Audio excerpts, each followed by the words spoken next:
Continuamos en Perú Reporte y vamos a conversar con el congresista Jorge Meléndez, congresista de Loreto, como Peruanos por el Cambio. Congresista, bienvenido a Perú Reporte, muy buenos días. Ha sido un fin de semana intenso. El día viernes en la Comisión de Trabajo y el sábado una resolución del peruano que es una reacción inmediata al tema del GLP y de Loreto. Quiero que conversemos de cerca de esto.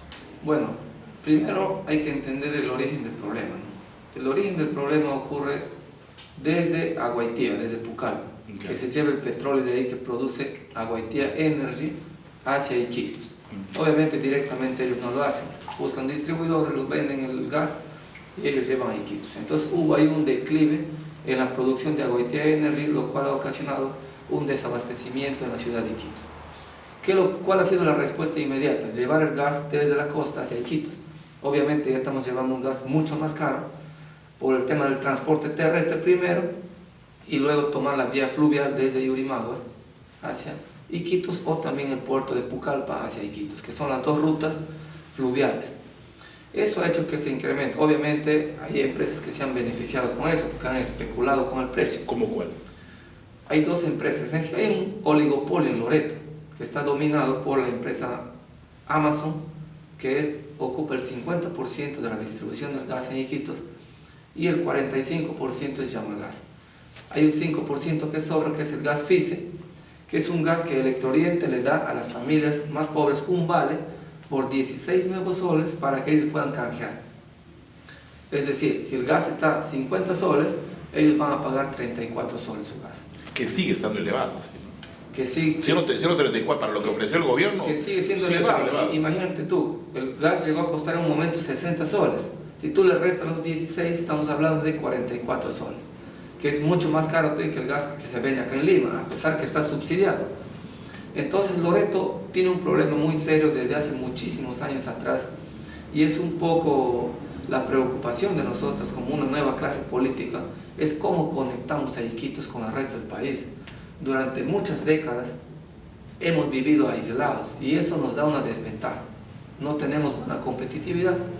Al no haber una carretera que conecte directamente Iquitos con la costa, nuestra madera llega cara a Lima, que es una madera amazónica muy buena, pero sin embargo no puede competir con la madera de Chile. Es un ejemplo. Las verduras llegan caras, las frutas y el gas, ¿no? Que es un recurso que utilizamos todos los días las amas. Ahora, lo que es sorprendente es que estemos hablando de estos niveles de retraso habiendo pasado tantos años, ¿no? Y que nada se haya hecho realmente, ¿no? La carretera La Marginal de la Selva, que tanto promocionaba a Fernando Belaúnde Terry, queda como un saludo a la bandera y un espacio y tiempo detenido en la historia de todo lo que se ha podido hacer por la selva, donde la tala indiscriminada, donde los recursos de una u otra manera forestales, donde la pobreza y el hambre campea, y parece que las autoridades poco o nada hacen por esto. Sí, y bueno, después de la audacia de Belaúnde, no hemos tenido otro presidente más que se ha atrevido a entrar más allá en la Amazonía. Y ahora me alegra mucho el anuncio del presidente de la República, de Pedro Pablo, que anuncia la carretera desde Iquitos hacia Chiclayo. Yo creo que eso nos va a abrir un abanico de oportunidades. Primero, que vamos a generar fuentes de trabajo en el inmediato, en el corto plazo, sobre todo para la mano de obra no calificada. ¿Cuánto de fuente de trabajo, qué porcentaje estamos hablando?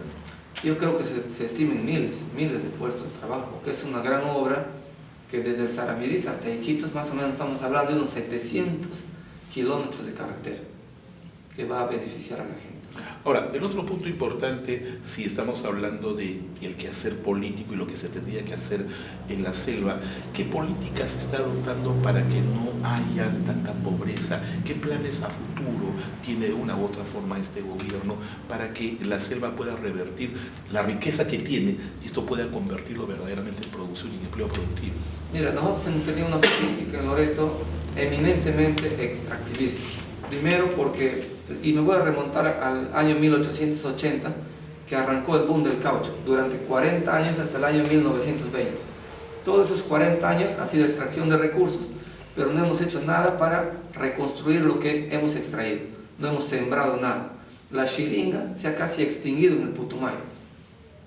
Y no solamente esto, que ha generado, digamos, un daño al germoplasma de la xiringa, sino también que muchos hermanos indígenas, huitotos, ocaimas, boras, han muerto producto de la barbarie del caucho. Usted sabe muy bien, eso está escrito en El sueño del Celta de Vargas Llosa. Hay muchos reportes. Perdón, Juanita, para irnos entendiendo, la chiringa es un producto que tiene un derivado parecido al tema del caucho, ¿verdad? Sí. Que de esa manera... De la chiringa sacamos el jeve para hacer los plásticos. Sí, para más o menos... ¿Y qué sucede con esto? Lo que ocurrió es que no hemos tenido una política de reforestación, de renovar lo que hemos extraído. Hemos extraído recursos de forma indiscriminada que casi le hemos desaparecido esta especie de toda la cuenca del Putumayo, porque de ahí se sacaba la chiringa para exportarlo luego a Inglaterra. La gran empresa Amazon Company de nuestro paisano Julio C. Arana era la que extraía los recursos y luego los llevaba al extranjero. Entonces, ¿a qué me iba yo? A que en Loreto siempre ha sido visto como una despensa para extraer recursos, pero no más para construir desarrollo. Y lo mismo ha ocurrido con el petróleo. 40 años de actividad petrolera. ¿Qué dicen los hermanos indígenas que viven de donde se saca el recurso? Que el Estado solo lleva nuestra riqueza y no nos entrega nada. No hay buenas escuelas, no hay servicios de agua potable, no hay energía eléctrica, y por eso la gente reclama. Y es más, no solamente se llevan recursos, sino destruyen el medio ambiente. Porque hoy día tenemos 4 derrames de petróleo, 2 en Loreto, 2 en Amazonas, que está causando daños ambientales, y por eso la gente muchas veces tiene muchas demandas y lo transmiten a nosotros, y nosotros como representantes de nuestra región estamos obligados a defender los intereses. Prácticamente en la puerta este gobierno ha recibido un derrame de petróleo en el país. Prácticamente. Y el gobierno anterior ha sido despedido con 2 derrames de petróleo que Petroperú no pudo justificar y que le costó el cargo al director de Petroperú. ¿Qué hacer con respecto a esto, al nexo que debe tener instituciones como Petroperú, tan vinculantes en situaciones de riesgo como los derrames de petróleo en la selva? Mira, yo lo que he hecho es plantear he aperturado desde mi despacho una mesa de trabajo para recoger información, para interiorizarme y ampliar más mis conocimientos y poder tener un sustento para presentar una ley que declare en emergencia el oleoducto norperuano. ¿Con qué finalidad? Con la finalidad de que el Estado intervenga de forma inmediata para reparar todo el oleoducto y hacer la remediación ambiental en los lugares donde ha habido derrame de petróleo. Y finalmente, algo muy importante que reclaman los alcaldes provinciales, distritales y el gobierno regional es que debe haber una compensación económica por el tremendo daño que hoy día está ocasionando el cierre del ducto, porque Loreto vive del petróleo. Nuestra principal economía es el canon petrolero y hoy día tenemos un canon que no nos alcanza absolutamente para nada. Ahora, Cajamarca, nada en oro, el proyecto CON está detenido, no hay posibilidades de que esto se revierta, al menos este año y creo yo parte del próximo año. Algo parecido pasa con el petróleo en Iquitos, en Loreto. ¿Qué está pasando? ¿Por qué no hay capacidad de gasto en las regiones? ¿Por qué las autoridades no tienen la capacidad de poder fortalecer su desarrollo? ¿Qué cree usted que está sucediendo básicamente en provincia? Ahora vamos a... El tema es que la descentralización es un juego en papeles. La descentralización en realidad no existe, o existe a medias. ¿Por qué? Porque nos dieron, por ejemplo, lo que antes manejaba el CERFOR, que era el INRENA era antes, toda la administración de los recursos naturales lo manejaba el INRENA. Ahora lo han transferido al gobierno regional, pero te han transferido a una institución sin recursos. Desde ahí estamos empezando mal, porque si tú quieres administrar una región tan grande como Loreto, que tiene cerca de 367.000 kilómetros cuadrados, para ver tala ilegal, para hacer control forestal, es casi imposible sin dinero. Ese es el número 1. 2, yo creo que es hora de cambiar la visión de desarrollo de la Amazonía. Todo el tiempo, como te repito, caucho, petróleo, es extractivismo, pero no tenemos un modelo de desarrollo amazónico sostenible. El principal indicador que pueda hacernos pensar que eso está cambiando, ¿cuál sería?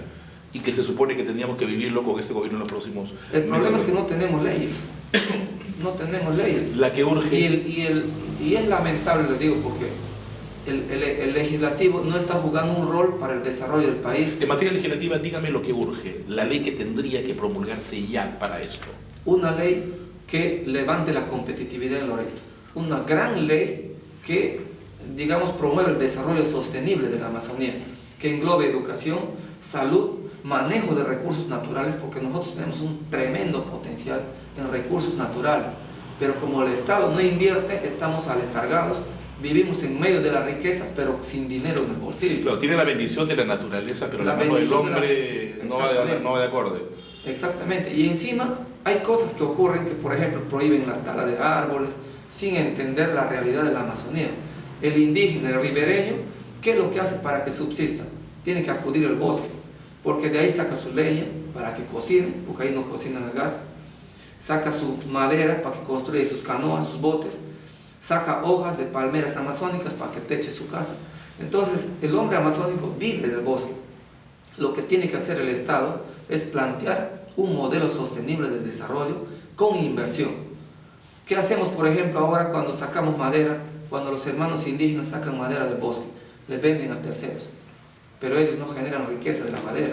Los que ganan plata son terceras personas que no tienen nada que ver dentro de la Amazonía. Cuando usted termine esta gestión dentro de 5 años, ¿qué tendría que contarse de su trabajo en el Congreso como su primera acción importante?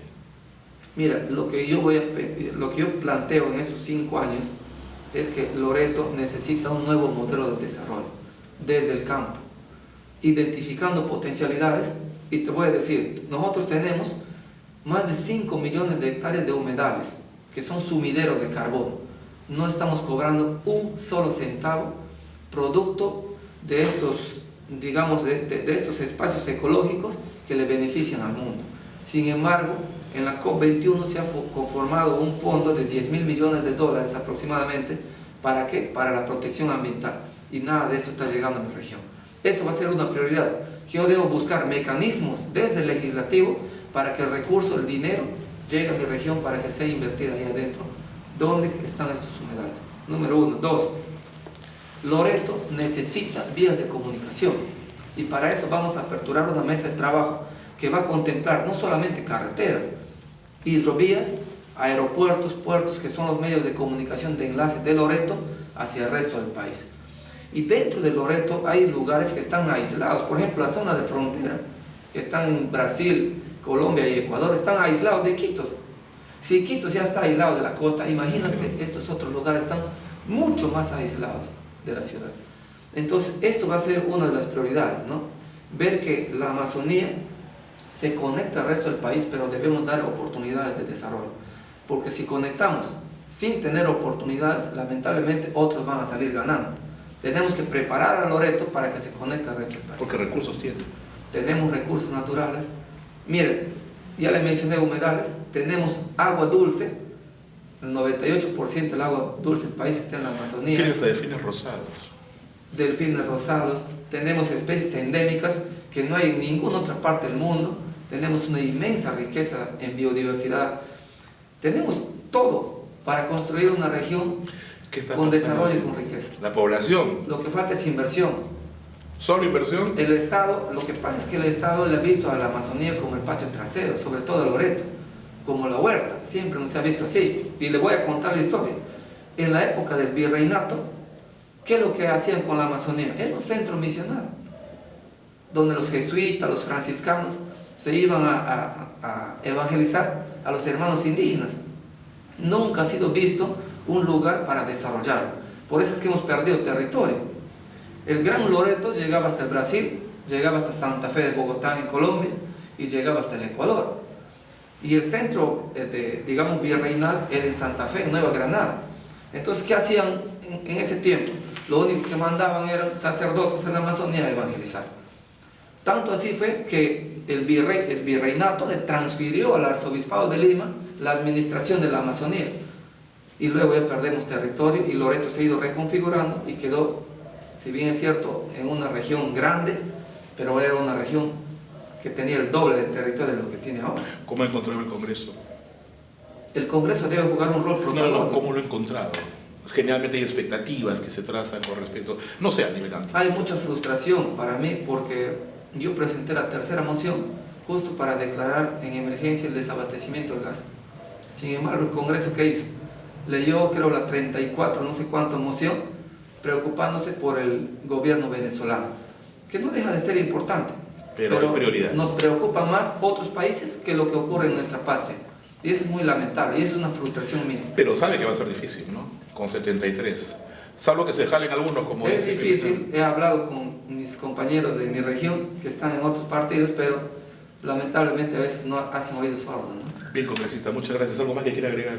No, agradecer a usted por esta oportunidad y como siempre voy a estar preparado y firme con la decisión que me ha encargado mi pueblo para defender los intereses y las demandas de mi pueblo.